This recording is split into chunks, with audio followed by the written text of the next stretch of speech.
पिछले 5 दिनों में अब तक की सबसे बड़ा ड्रोन हमला। पिछले 3 दिन के अंदर पाक का सबसे बड़ा ड्रोन हमला। श्रीनगर में 70 से 80 ड्रोन देखे गए हैं। पाकिस्तानी सेना ने सबसे ज्यादा ड्रोन श्रीनगर में भेजे। श्रीनगर में 70 से 80 धमाकों की आवाज। श्रीनगर, करगिल, वैष्णो देवी के पास ड्रोन दिखे हैं। पाकिस्तान में तख्ता पलट की संभावना। शहबाज सरकार की बात अब पाक सेना नहीं मान रही है। तो बड़ी खबर इस वक्त की आपको बता दें, श्रीनगर में 70 से 80 धमाकों की आवाज और श्रीनगर, करगिल, वैष्णो देवी के पास ड्रोन दिखे हैं। पाकिस्तान में तख्ता पलट की भी संभावना है क्योंकि शहबाज सरकार की बात पाक सेना नहीं मान रही है। श्रीनगर में धमाके की आवाज के बाद ब्लैकआउट। श्रीनगर एयरपोर्ट पर सायरन की आवाज। नौशेरा में जबरदस्त फायरिंग। पठानकोट, बाड़मेर, जैसलमेर में ब्लैकआउट। पंजाब के गुरदासपुर में भी ब्लैकआउट। पंजाब के पठानकोट में भी ब्लैकआउट। कारगिल में भी ब्लैकआउट। जम्मू के सांबा सेक्टर में ब्लैकआउट। भारत ने पाक पर जवाबी ड्रोन हमला किया। पोखरण में पाकिस्तानी ड्रोन मार गिराया गया। पाकिस्तान ने फिर से सीज फायर का उल्लंघन किया है। एलओसी पर फिर से पाक सेना फायरिंग कर रही है। पाकिस्तान को मुंह तोड़ जवाब अब सेना दे रही है। पोखरण में पाकिस्तानी ड्रोन मार गिराया है। इसके अलावा पाकिस्तान ने एक बार फिर सीज फायर का उल्लंघन किया है, लेकिन एलओसी पर फायरिंग कर रही है पाक सेना और इसका माकूल जवाब भी भारतीय सेना उसको दे रही है। मुंहतोड़ जवाब सेना पाकिस्तान को दे रही है। सांबा, राजौरी, अखनूर में फायरिंग कर रहा है पाक। अंतर्राष्ट्रीय बॉर्डर पर भी पाक ने सीज फायर तोड़ा है। बीएसएफ पाक फायरिंग का मुंहतोड़ जवाब दे रही है और श्रीनगर में धमाकों की आवाज भी सुनी गई है। 7 से 8 धमाकों की आवाज सुनी गई है। उधमपुर में भी पाकिस्तानी ड्रोन दिखाई दिया है। पंजाब के पठानकोट में भी पाकिस्तानी ड्रोन दिखे। जैसलमेर, बाड़मेर में भी पाकिस्तानी ड्रोन दिखाई दिए हैं। तो बड़ी खबर लगातार आपको बता रहे हैं। 3 घंटे पहले बात आती है सीज फायर और 3 घंटे बाद खबर आती है सीज फायर का उल्लंघन। ड्रोन देखा गया है, युद्ध विराम। इसके बाद सीएम उमर अब्दुल्ला ने लिखा है, ये कैसा सीज फायर। ये पाकिस्तान से पूछने वाली बात है कि ये कैसा सीज फायर। ये पाकिस्तान क्यों दोगला देश है। पाकिस्तान में तख्ता पलट की संभावना भी है क्योंकि शहबाज शरीफ की बात कोई नहीं मान रहा है। सेना उनकी बात नहीं मान रही है और पाकिस्तान में होता भी यही आया है अब तक। विकास लगातार हमारे साथ जुड़े हैं। विकास, क्या स्थिति आपके आसपास, जरा बताएंगे। अभी खबरें आ रही हैं कि फिलहाल जो है उधमपुर में भी जो ड्रोन्स हैं वो खत्म हो चुके हैं। जितने ड्रोन थे वो सारे मार गिराए गए हैं। उसके अलावा श्रीनगर में अभी जो है वो ड्रोन्स बीच बीच में देखे जा रहे हैं, लेकिन फिलहाल पूरे जम्मू कश्मीर में अधिकतर इलाकों में कहूँगा, पूरे जम्मू कश्मीर में अधिकतर इलाकों में ब्लैकआउट चल रहा है। जम्मू, सांबा, उधमपुर, श्रीनगर, उड़ी, ये सब ऐसे इलाके हैं जो खास इलाके हैं जो बॉर्डर के पास हैं। यहाँ जहाँ पर अभी भी सरकार को लगता है कि यहाँ पर ड्रोन हमले हो सकते हैं, वहाँ सब इलाकों में ब्लैकआउट। अभी हम भी जहाँ खड़े हैं, मैं आपको लोकेशन नहीं बता पाऊंगा सुरक्षा कारणों से, लेकिन इस इलाके में भी ब्लैकआउट है और जो हालात हैं अभी देखिए तनावपूर्ण बने हैं। लेकिन ऐसी खबरें आ रही है कि भारत भी रिटेलिएट शुरू कर दी। इसकी अधिकारिक पुष्टि नहीं आई है, लेकिन ऐसी खबरें आ रही हैं कि पेशावर का जो आर्मी का एयर बेस है उसको तबाह कर दिया भारत ने। अभी भारत की रिटेलिएशन शुरू है। देखिए, हम पहले भी यही कह रहे थे कि भारत जो है इसका माकूल जवाब देगा और मुझे लग रहा है कि पाकिस्तान की चाल की सोची समझी वो चाहता था, उसे पता था कि भारत का जवाब आएगा क्योंकि उसने कल रात मैं रोकना चाहूंगी विकास, सेना की तरफ से एक बड़ा बयान सामने आया है। सेना का कहना है कि एलओसी पर कोई उल्लंघन नहीं हुआ है, कोई फायरिंग नहीं हुई है। अगर ऐसा है तो इन तमाम बातों पर फिर विराम लग जाता है। सेना की तरफ से ये बात निकलकर सामने आई है। सेना ने यह बयान दिया है। बड़ी खबर आपको बता दें, सेना ने जो कहा श्रीनगर में कोई धमाका नहीं हुआ, सेना ने कहा है। एलओसी पर कोई गोलाबारी नहीं हुई, सेना ने कहा है। ये सेना की तरफ से जो बयान आ रहा है, श्रीनगर में कोई धमाका नहीं हुआ, एलओसी पर कोई गोलाबारी नहीं हुई, तो इस बड़े बयान के बाद तो अपने आप ही विराम लग जाता है। कैसे समझा जाए विकास इसको, क्योंकि सेना आप कह रही है कि कोई एलओसी पर गोलाबारी नहीं हुई है, कोई धमाका नहीं हुआ है। जी देखिए, धमाके की बात देखा जाए तो कहीं किसी हद तक सही कह रहे हैं क्योंकि धमाका नहीं हुआ है। जितने भी ड्रोन्स देखे गए हैं उन सबको निष्क्रिय कर दिया गया, उन सबको इंटरसेप्ट करके मार गिराया गया है। ऐसे में धमाका नहीं होना तो कहीं ना कहीं अगर देखा जाए तो सेना सही कह रही है क्योंकि हमने किसी ड्रोन को भी लैंड नहीं होने, किसी ड्रोन को नीचे नहीं आने दिया। सारे ड्रोन मार गिराए गए हैं, जैसे हम लगातार पिछले 3 दिन से कर रहे हैं। ऐसे में जो है अब हालात देखा जाए तो मैं वही बात कर रहा हूँ कि जहाँ जहाँ ड्रोन देखे हैं वहाँ पे ड्रोन अब खत्म हो चुके हैं। तो कहीं ना कहीं अभी जो है शायद थोड़ी देर में सेना का कोई अधिकारी के कोर्ट बयान आएगा और हालात पे जब वही कुछ बताएंगे तभी हम कुछ कह पाएंगे। लेकिन फिलहाल मैं आपको ये बता सकता हूँ कि पूरे जम्मू कश्मीर में ब्लैकआउट है और जो अभी हालात हैं वो जरूर तनावपूर्ण है, लेकिन बहुत जल्द हमारी सरकार, हमारी केंद्र सरकार, राज्य सरकार इन बिल्कुल सबका हल इंतजार निकाल रहेगा, लेगी। क्योंकि सेना के आधिकारिक तौर पर अब और क्या क्या बातें सामने आती हैं इसका। लेकिन फिलहाल श्रीनगर में कोई धमाका नहीं हुआ है, एलओसी पर कोई गोलाबारी नहीं हुई है, ये सेना ने कहा है और इसको मानना होगा, इसको समझना होगा सबको। अगर हम बात करें, मैं क्योंकि बार बार वहाँ की स्थिति का जायज़ा आपसे लेना चाहती हूँ, वैष्णो देवी की मैं बात करूँ, वहाँ पर ब्लैकआउट हो गया है। और ख़ासतौर पर मैं वैष्णो देवी की बात इसलिए कर रही हूँ विकास, क्योंकि धार्मिक स्थल जो है उनको निशाना बनाया है पिछले कुछ दिनों में पाकिस्तान ने, कोशिश उसकी यही रही है। जी बिल्कुल, देखिए उन्होंने कटरा में वैष्णो देवी, अमृतसर में गोल्डन टेम्पल, इन सबको निशाना बनाने की कोशिश की। कहीं ना कहीं वो ऐसा लग रहा है कि पाकिस्तान की कोशिश है कि भारत में जो है वो धर्म के नाम पर लोगों को लड़ाया जाए ताकि लोग आपस में लड़े। लेकिन उनको ये बताना होगा कि हमारे जो देश है एक सेक्युलर देश है, हमारे देश में हिंदू, मुस्लिम, सिख, ईसाई सब आपस में एक साथ रहते हैं। पाकिस्तान की बात कोई नहीं सुनता। पाकिस्तान की इतनी औकात नहीं है, इतनी दुसात नहीं है कि लोग उसकी सुने, क्योंकि सब जानते हैं पाकिस्तान झूठ का पुलिंदा है। पाकिस्तान झूठ से ही बना है और झूठ पे ही खत्म होगा, क्योंकि खत्म होने का उसके समय आ चुका है। अब कहते हैं, जैसे आप बात करते हैं विनाश के लिए विपरीत बुद्धि, वही पाकिस्तान का समय हाल है। और पाकिस्तान अपने अंत को खुद बुलावा दे रहा है। पाकिस्तान, हमने बहुत कोशिश की कि हम संयम बरते, हम पाकिस्तान के खिलाफ कोई एक्शन करें, लेकिन पाकिस्तान की ऐसी हरकतें हैं कि हमें पाकिस्तान के खिलाफ एक्शन लेना पड़ेगा। और यही समय है और ये कह भी दिया था कि कोई भी हमला युद्ध माना जाएगा। आदित्य भी हमारे साथ लगातार जुड़े हुए हैं। आदित्य, कुछ अपडेट आपके पास है? क्योंकि सेना ने कहा श्रीनगर में तो कोई धमाका नहीं हुआ, एलओसी पर कोई गोलीबारी नहीं हुई। और देखिए, सेना ने कहा है तो उस पर भरोसा करना होगा, लेकिन जो हमें जानकारी मिल रही है श्रद्धा, उसके मुताबिक राजस्थान के 9 जिलों में और पंजाब के 7 जिलों में ब्लैकआउट कर दिया गया है। पठानकोट में ड्रोन उड़ते दिखाई दिए तो उसके बाद वहाँ चौकसी बरती जा रही है और ये भी दावा किया जा रहा है जो ड्रोन जिस नीयत से आए थे उनको मार गिराया गया है। ये क्षेत्रीय लोग और जो सोर्सेज हैं, जो खबरें आ रही हैं, उनके द्वारा ये जानकारी मिली हुई है। पाकिस्तानी मीडिया की अगर हम बात करें श्रद्धा, तो वहाँ पर भी ये चर्चा में है कि सीज फायर का उल्लंघन हुआ है और एलओसी पर तनातनी है, यानी कि काफ़ी ज़्यादा तनाव है। कुल मिलाकर के स्थिति नॉर्मल और शांत तो नहीं दिख रही है।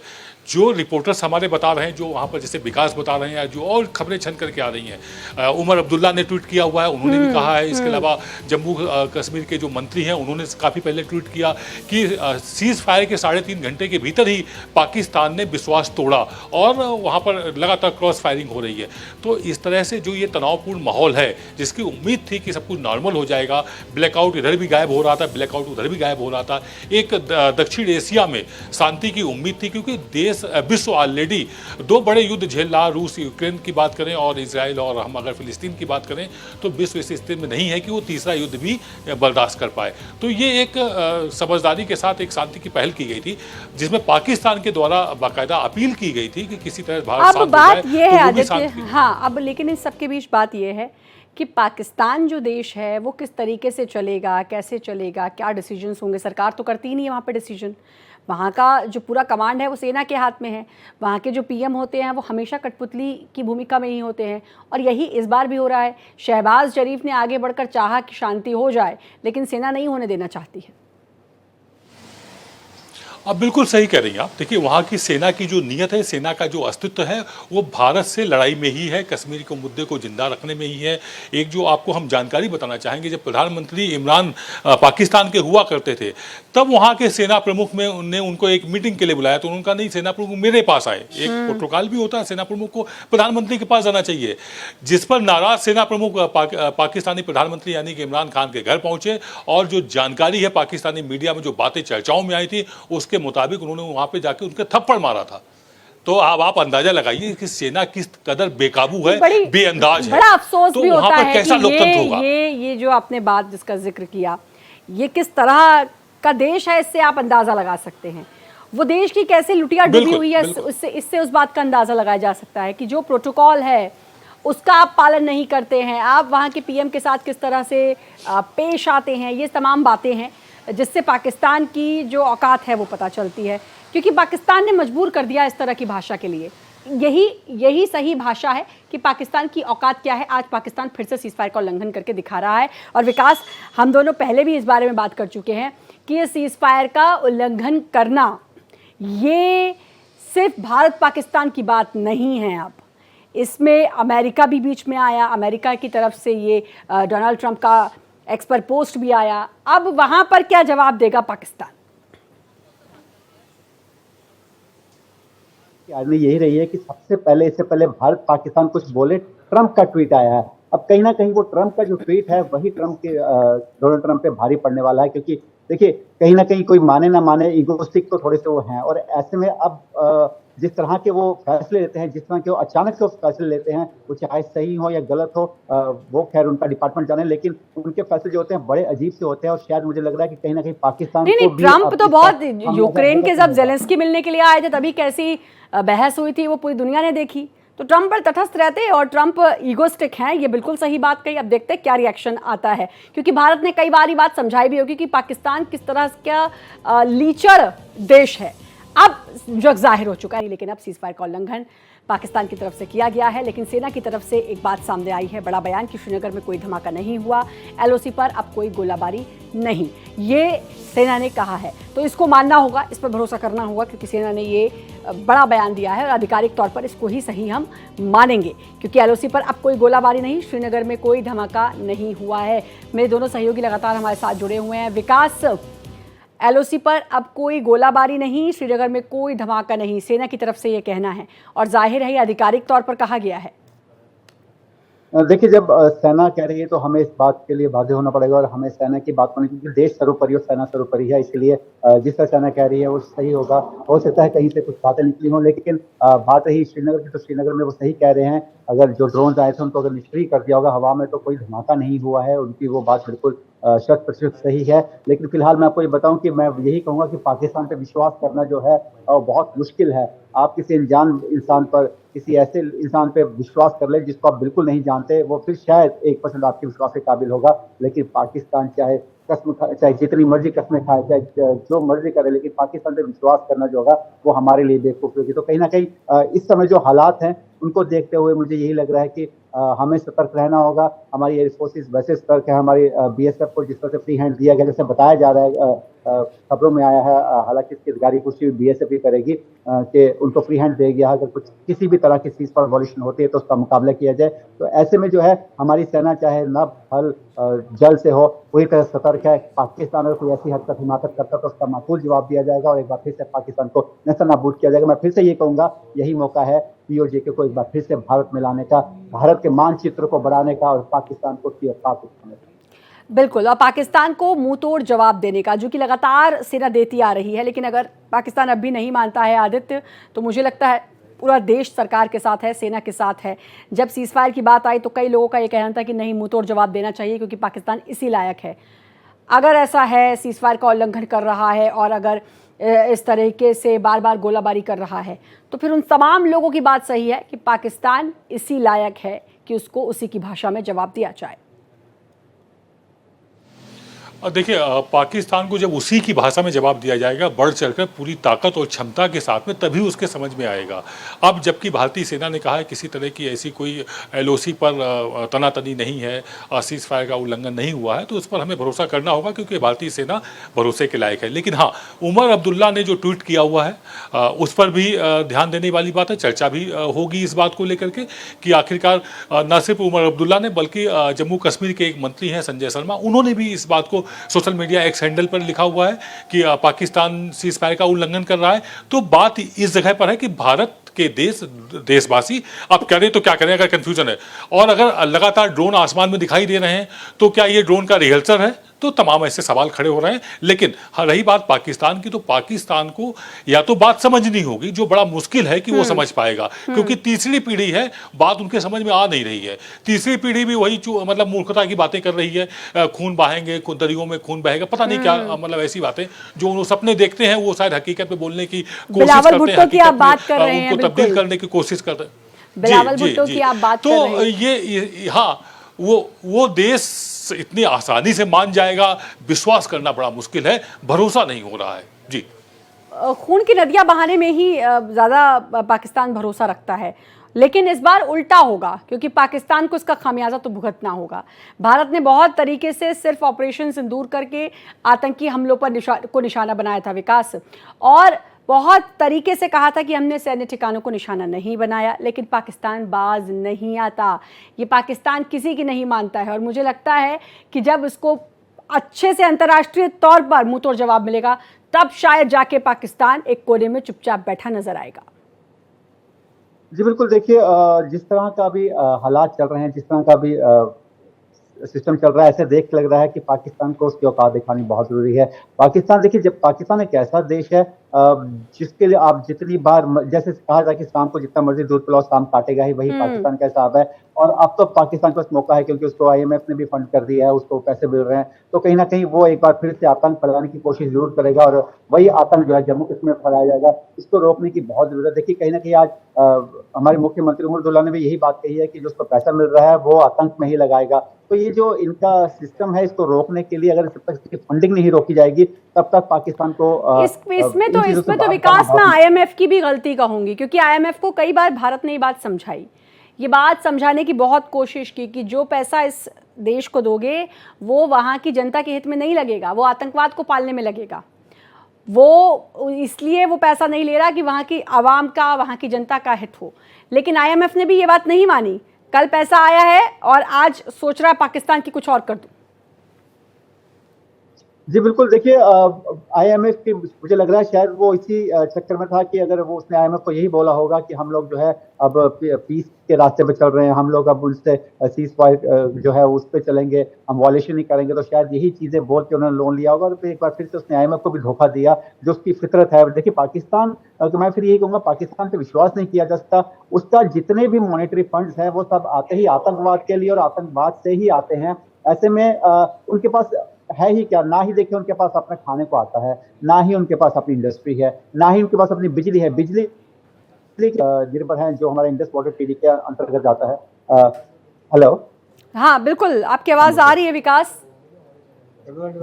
चलिए, विकास से मैं फिर से जुड़ने की कोशिश करूंगी। आदित्य का मैं रुख कर लेती हूँ। आदित्य, IMF से 8,500 करोड़ जो कि लोन चुकाने के लिए, कर्जा को चुकाने के लिए लिए थे, और अब वो इस फिराक में कि इससे युद्ध कर सकता है। देखिए, बिल्कुल, जब पाकिस्तान को भारत ने F-16 फाइटर प्लेन दिए थे तो बहुत कड़ी शर्तों के साथ दिए थे और ये कहा था कि इसका भारत के खिलाफ युद्ध में इस्तेमाल नहीं करेंगे, सिर्फ आतंकी गतिविधियों को रोकने के लिए आप F-16 फाइटर प्लेन का इस्तेमाल करेंगे। लेकिन उसने किया क्या? जब उरी वाला अटैक हुआ पठानकोट पर तो उसने F-16 का इस्तेमाल किया। अभी फिर उसने F-16 फाइटर प्लेन आसमान में उड़ाए। तो जब वो शर्तों का उल्लंघन करता है, वो कोई भी वादा करे कि आप मुझे दे दीजिए साहब फाइटर प्लेन और हम इनका भारत के खिलाफ इस्तेमाल नहीं करें, लेकिन कर रहा है ना, तो IMF को इस बात को समझना चाहिए, अंतर्राष्ट्रीय संस्थानों को इस बात को समझना चाहिए कि ये झूठा मक्कार बेईमान है, ये नहीं बाज आएगा अपनी हरकतों से। इसको जो भी फंड मिलेगा ये सिर्फ और सिर्फ आतंकी गतिविधियों में ही इस्तेमाल करेगा, ये लोगों के कल्याण में नहीं करेगा। अब आपको श्रद्धा, हम फिर से ले चलते हैं 1947 में, एक दिन पहले ये पैदा हुआ था। भारत तो अनंत काल से चला आ रहा है। भारत ने भी उसी समय अंगड़ाई लेना शुरू की आजादी की, इसने भी एक साथ ली। हाँ, वो आज कहां पर है? भारत आज कहां पर है? हम आज विश्व की 5वीं अर्थव्यवस्था बने हुए हैं, विश्व की 4थी सैन्य व्यवस्था बने हुए हैं। वो ये कहां पर? ये आतंकवाद पाल पोस रहा है, ये मोहरा बना हुआ है अलग अलग देशों का समय समय पर। तो ये एक बहुत बड़ा अंतर है, और जब ये अंतर लंबे समय तक इस तरह की आदत पड़ जाती है तो फिर वो आदत जल्दी जाती नहीं, दरअसल वो आदत DNA में आ जाती है। तो पाकिस्तान के DNA में आतंकवाद बस चुका है, गद्दारी, खून खराबा, ये सब बस चुका है। उसको जब भारत से लड़ने का मौका नहीं मिलता है तो मस्जिदों में धमाके कर लेता है, शिया सुन्नी लड़ने लगते हैं। आप बताइए, इसका क्या इलाज है? इसका कोई इलाज है भला? नहीं, चलो, भारत से तो तुम इस्लाम के नाम पर और दुनिया भर में वो चीज आ चुकी है, आपके DNA में वो चीज है कि आपको लड़ाई ही करनी है, मारकाट ही करनी है, तो आप फितरत नहीं बदल सकते। जब ये खबर आई आदित्य, उसके बाद मेरी काफी देर तक, 7 से 8 बजे के बीच की बात है, बात हुई, महिमा मेरी सहयोगी जुड़ी हुई थी, उनसे भी मैंने कहा इस बात की क्या गारंटी कि भाई ये अपनी फितरत छोड़ देगा, और वही हुआ थोड़ी देर बाद। कोई गारंटी नहीं है। अमेरिका ने कहा तो है, अब ये देखना होगा आदित्य कि अमेरिका का क्या रुख होता है इसके बाद।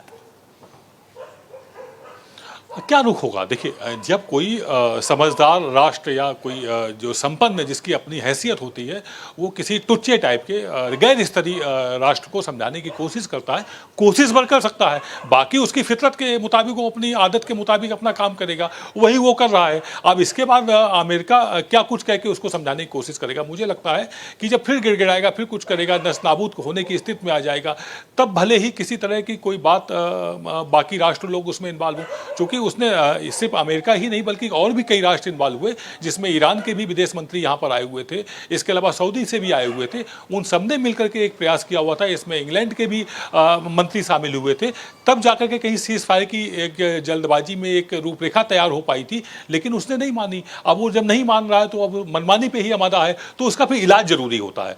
ऐसे में ये बहुत जरूरी है कि अब ऐसे में फिर इसका किसी तरह से कुछ इलाज ही होगा, और वो इलाज सैन्य कार्रवाई से ही हो सकता है, क्योंकि वहां पर सेना हावी है, वहां के जो नेता हैं उनकी सुनी नहीं जा रही है, जनता भी परेशान है इस बात से कि वहां पर सेना लगातार हावी रहती है। जब किसानों को सिंचाई के लिए पानी की जरूरत होती है तो वहां पर वसूली करके तो सेना पानी देती है। सेना कितनी तो बार इस वहां तरह पर की- तख्ता पलट करवाएगी? आज तक तो मुझे नहीं लगता कि कोई भी प्रधानमंत्री अपना कार्यकाल पूरा करके वहां से रिटायर हुए होंगे। वहां पर हमेशा प्रधानमंत्री या तो जेल चले जाते हैं, किसी को मार दिया जाता है, किसी का कार्यकाल पूरा नहीं होता, तख्ता पलट, यही चलता रहता है वहां पर, यही ड्रामेबाजी चलती रहती है। देश हित में कोई नहीं सोचता। बिल्कुल श्रद्धा, एक हमें वाकया याद आ गया आपके इस स्टेटमेंट से, जो आपने कहा कि उनके पूर्व प्रधानमंत्री या पूर्व जो भी होते हैं वो पता नहीं कहाँ जाते हैं। तो सुषमा स्वराज ने एक बार बहुत अच्छी लताड़ लगाई थी संयुक्त राष्ट्र में कि नहीं, संयुक्त राष्ट्र, सॉरी माफी चाहेंगे, यहाँ पर भारत में ही बोला हुआ था, विदेश से आए हुए थे कि ये देखिए हमारे पूर्व प्रधानमंत्री फला फला फला फला फला। पाकिस्तान जब आप जाइए तो वहां पर कोई पूर्व प्रधानमंत्री दिखाई नहीं पड़ता है, या तो वो मार दिया जा चुका होता है या जेल में सड़ रहा होता है। वो जो एक ब्लड में, जो डीएनए में जो चीजें होती हैं, संस्कार, सभी के हित की सोचना, पूरा विश्व हमारा परिवार है, इतनी बड़ी सोच पूरे विश्व में सिर्फ भारत रखता है, और ये भारत की बड़प्पन का ही नतीजा है कि अभी तक भारत तो खैर वसुधैव कुटुंबकम 65 में कहता है, और इसी परंपरा को, इसी संस्कृति को, इसी धरोहर को थामे हुए चलता है।